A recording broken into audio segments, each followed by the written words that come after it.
यशोमती मैया के नंद लाला।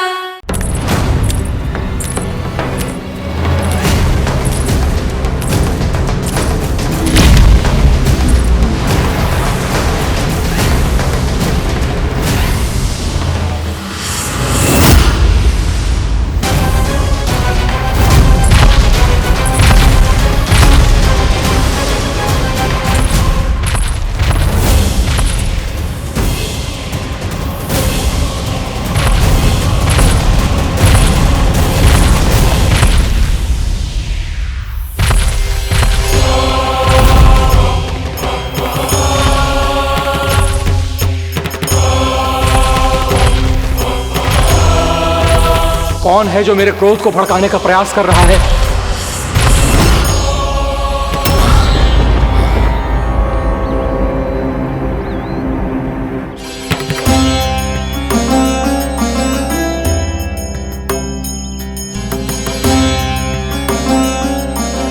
अभी क्या देखा मैंने?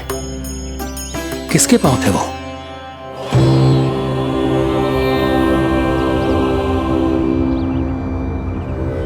मैं आप सबका कष्ट हरूंगा। मैं अवश्य अवतार लूंगा। मैं अवश्य अवतार लूंगा श्री कृष्ण के रूप में। श्री कृष्ण के रूप में। श्री कृष्ण के रूप में।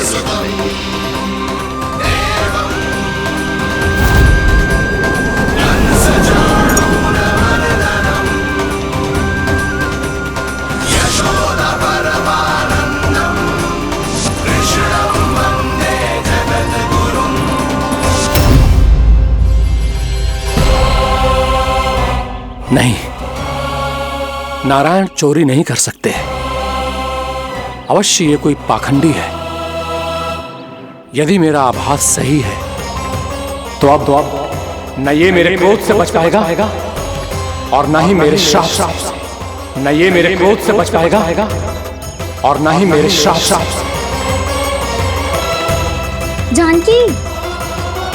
जानकी को मैं ऐसी स्थिति में छोड़ के नहीं जा सकता।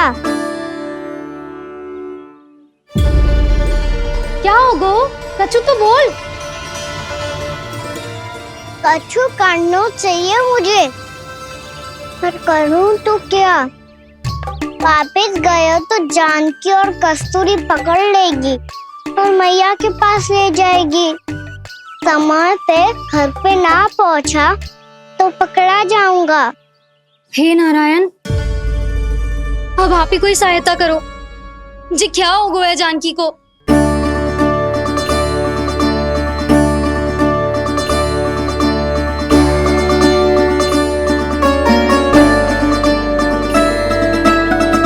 कस्तूरी, कस्तूरी, कस्तूरी। जी मेरा नाम किसने पुकारो? कौन है वहाँ? रानी भाभी, रानी भाभी, तनिक सहायता करो ना।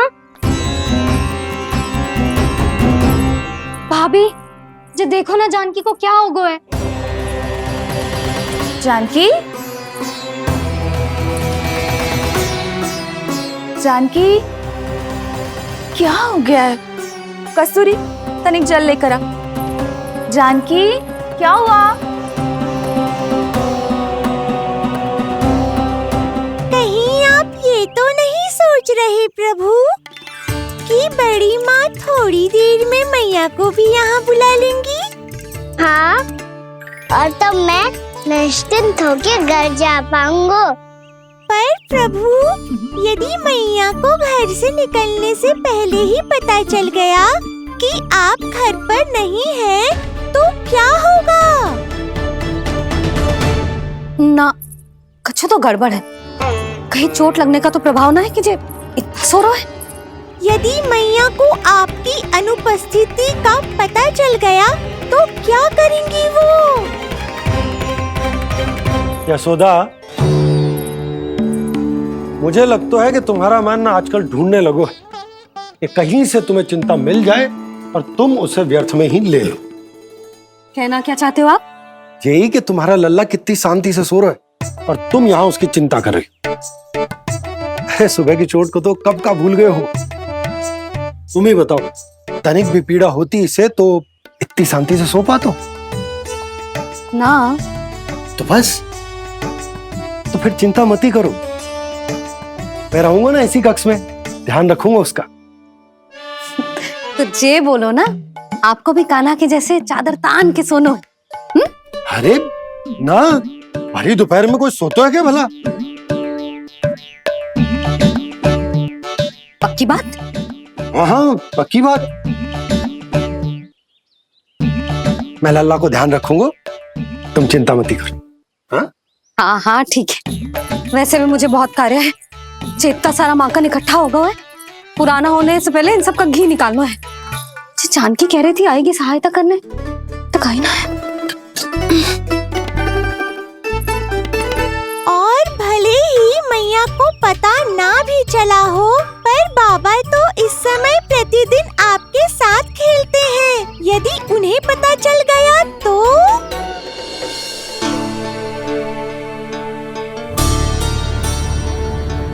देखा मैया कितनी चिंता करती है तेरी। एक बार बाबा को पता चल गया तो फिर मैया को तो पता चलना ही है। उनसे अधिक देर तक छिपा नहीं पाएंगे बाबा।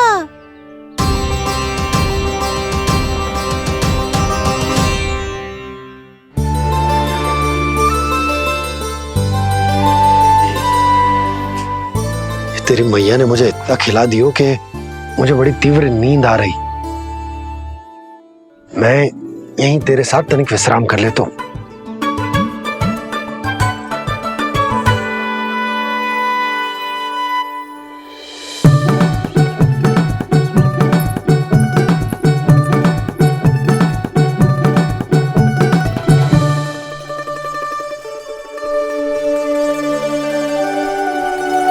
पता था मुझे यही होने वाला है। दोनों बाबा लल्ला आनंद से नींद लो, मुझे बहुत सारा कार्य करना है। चाहे बाबा को पहले पता चले या मैया को, आपके लिए तो दोनों ही स्थितियों में संकट है प्रभु। तीनों स्थितियों में मूली तीसरी स्थिति कौन सी प्रभु? वो भी तो पधार रहे हैं। वो कौन? जगत विख्यात महर्षि, अति क्रोधित स्वभाव वाले। प्रभु महर्षि दुर्वासा। उनका गुस्सा बहुत खतरनाक है, इतना कि देवराज इंद्र तक नहीं बचे।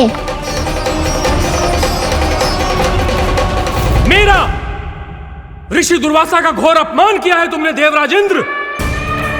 जिस प्रकार से तुमने मेरी वरदान में दी हुई माला को ठुकराया है, उसी प्रकार से तुम्हारा पद तुम्हें ठुकराएगा, और तुम्हारे साथ साथ अन्य सभी देवता भी अपने अपने पदों से नीचे गिरकर श्री विहीन हो जाएंगे। ये मेरा शाप है तुम्हें, ये मेरा शाप है तुम्हें, ये मेरा शाप है तुम्हें।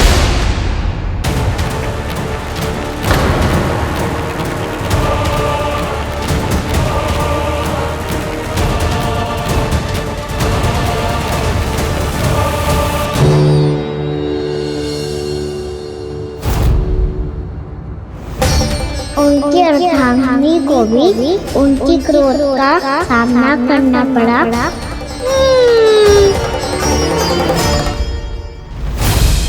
तुमने मेरी आज्ञा का अनादर करके मेरे सम्मान को भस्म कर दिया है कदली। इसलिए मैं तुम्हें श्राप देता हूं कि तुम इसी क्षण भस्म के ढेर में बदल जाओगी।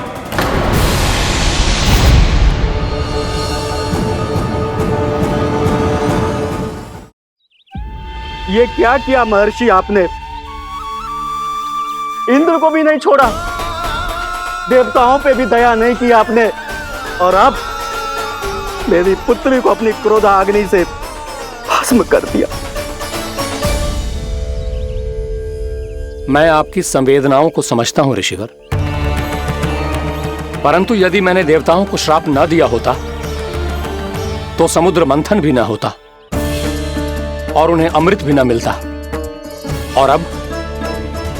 और अब मेरे श्राप से आपकी पुत्री और मेरी पत्नी कदली फल बनेगी, और श्री विष्णु जी की कृपा से सभी पूजाओं में सबसे अधिक प्रयोग होने वाले फल होने का सम्मान प्राप्त होगा उसे।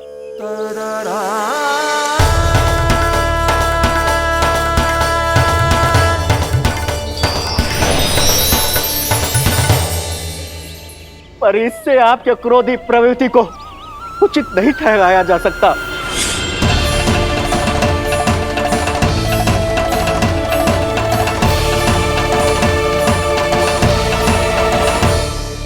पर प्रभु, आपको उनसे संकट क्यों है?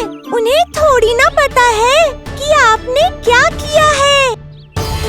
उनकी तपस्या की शक्ति को कम मत आगो मुरली, उन्हें सब पता चल चुका है। फिर तो फंस गए बुरी तरह से। अब केवल भयभीत ही करोगी, कोई उपाय भी सुझाओगी? प्रभु, इससे पहले कि ऋषि दुर्वासा या कोई और घर पहुँचे, आपको घर पहुँचना होगा ताकि मैया किसी और पर विश्वास ही ना करें। तो चलो फिर।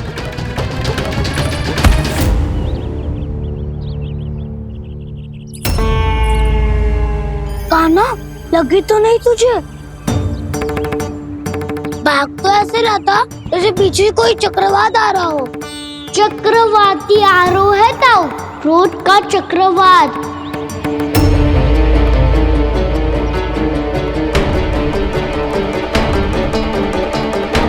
कैसे संभालूंगा मैं महर्षि दुर्वासा को? कान्हा, कहाँ खो गया? और ये माखन क्यों लगा है तेरे मुंह पे?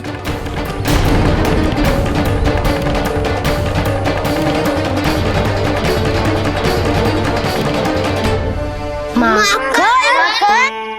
तुम सब यहाँ क्या कर रहे हो?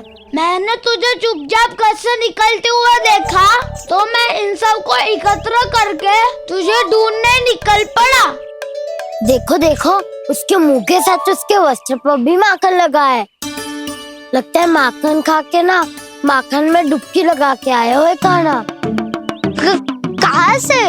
अकेले अकेले चला गो अपने पक्के सखा से, पूछो तक ना तूने। मुझे भी ले चलता कान्हा, मेरी मैया तो बिना पूछे माखन सुने भी नहीं देती। मुझे ऐसा क्यों लग रहा है कान्हा कि तूने माखन चोरी चुप के खाया है, और वो भी किसी अपरिचित के घर से? कान्हा, किसी अपरिचित घर से ना खायो। मैं तो जानकी के घर गया था चुपके माखन खाने। हैं? प्रभु, अपना भेद स्वयं ही बता दिया सबको।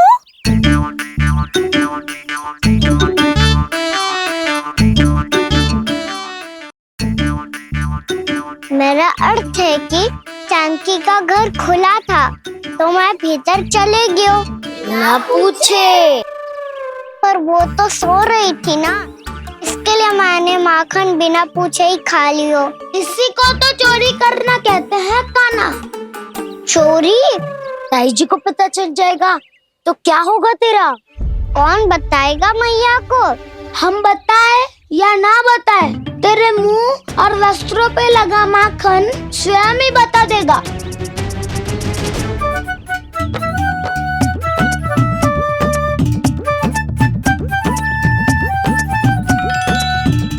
माखन तो आपके वस्त्रों पे भी लगा है दाऊ। ये तो तब लगा होगा जब तू मुझसे टकराया था। हाँ, मैया तो यही सोचेगी ना कि आप मेरे साथ ही थे। अब बताओ, कौन बताएगा मैया को? वसंता भी ने तो सुना है, ये बताएगा। सोच ले वसंता, मैया को मेरी बुराई सुन के क्रोध आया तो? नाना, मैं ना बताऊंगा। जब तक मुझसे सीधे सीधे प्रश्न ना किए जाए तब तक मैं कुछ ना बताऊंगा। यदि यहाँ सत्यवादी मधुमंगल होता तो वो पक्का बता देता। तब तो अच्छा है वो यहाँ नहीं है। मैं बताऊंगा ताई जी को, क्योंकि मुझे ताई जी ने सब सूचना देने को कहा था। कब? सुबह जब मैं ताई जी को पूजा के फूल देने को गया था। सुन, तेरी आंख के सामने कछु उल्टा सीधा हो या कोई अत्यधिक शरारत करे तो सीधे आके मुझे सूचना दियो, समझ गो? ना बताएगो ना तो मैं कान्हा को बाहर भेजने की आज्ञा वापस ले लूंगी। नाना आप आगे वापस मत दिए ना, मैं सब बताऊंगा। इसलिए आपको तो ताई जी को बताना पड़ेगा। अर्थात मैया ने आपको बाहर भेजने से पहले ही गुप्तचर की व्यवस्था कर ली थी। वो मैंने वो वचन दिया है। मेरी आंखों के सामने कुछ भी उल्टा सीधा हुआ तो मुझे सूचना देनी पड़ेगी। पर तेरी आंखों के सामने कुछ उल्टा सीधा हुआ ही ना, वो बातों पे उलझा रखा ना, मुझे बताना चाहिए ना तो अनुचित होगा बलराम। और सखा को फंसाना अनुचित ना होगा, क्यों दाऊ? ये निर्णय मैं कैसे करूं? तो और कौन करेगा? कीचड़।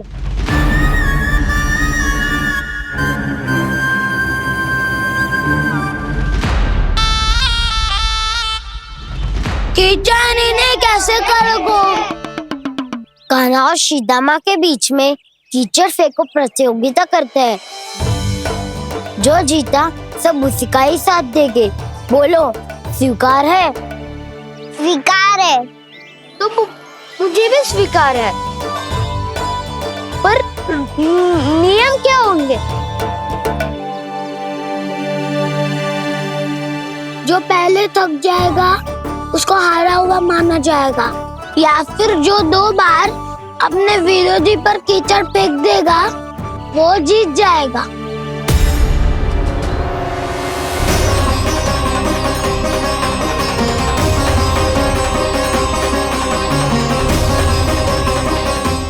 माखन चोरी की घटना के कारण महर्षि पहले ही क्रोधित है। अब कीचड़ से खेलता हुआ देखकर उन्हें और क्रोध न आ जाए।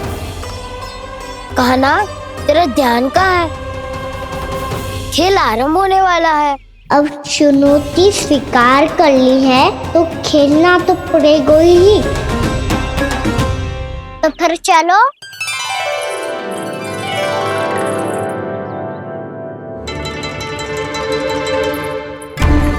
अरे हटो हटो, तनिक धुआं तो जाने दो। को तनिक नजर उतार लूं मैं। अरे वैद्य जी उपलब्ध ना है, मथुरा गए हुए हैं। इसकी स्थिति का उपचार किसी वैद्य के पास भी ना होगा, पर मेरे पास है।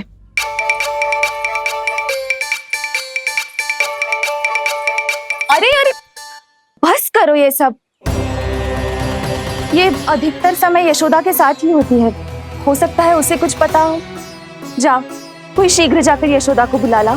मैं बुला लाती हूँ। हाँ हाँ।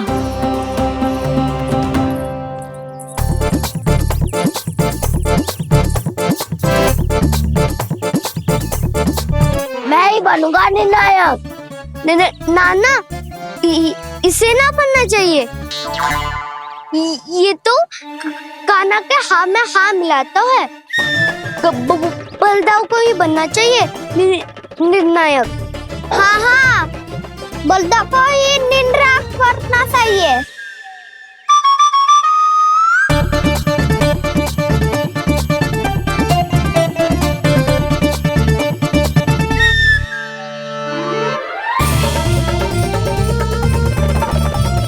आरंभ करो।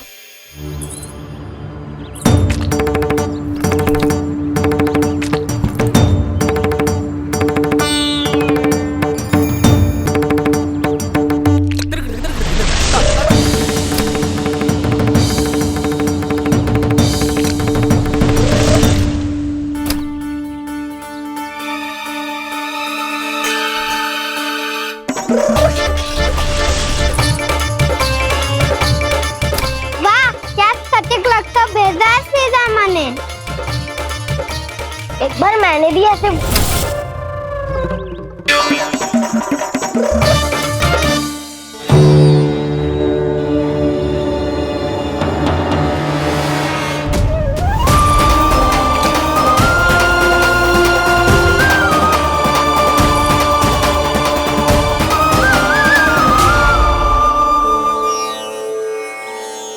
मैं बिल्कुल सही था।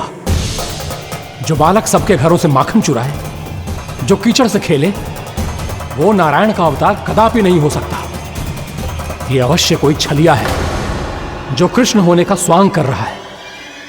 इसे इसके अपराध का बहुत कड़ा दंड दूंगा मैं। इसे इसके अपराध का बहुत कड़ा दंड दूंगा मैं। इसे इसके अपराध का बहुत कड़ा दंड दूंगा।